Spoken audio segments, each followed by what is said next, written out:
नमस्कार, तुम्ही पाहताय जनता न्यूज। वाशिम जिल्ह्यातील मंगरुळपीर तालुक्यातील आसेगाव पोलीस स्टेशन अंतर्गत येणाऱ्या ग्राम सनगाव येथे 25 डिसेंबर 2025 रोजी 2 भाचे व मामाचा धरणात बुडून दुर्दैवी मृत्यू झाला आहे।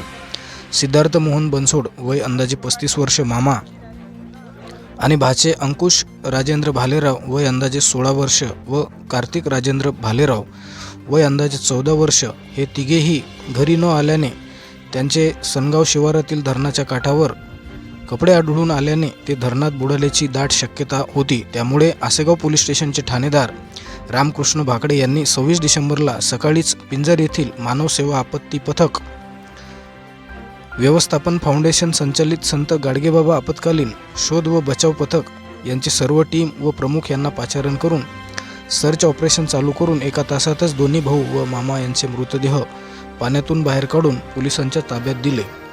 त्यामुळे सनगाव गावावर शोककळा पसरली असून संपूर्ण तालुक्यात हळहळ व्यक्त केल्या जात आहे। संदीप कांबळे, जनता न्यूज, आसेगाव, मंगरुळपीर, जिल्हा वाशिम।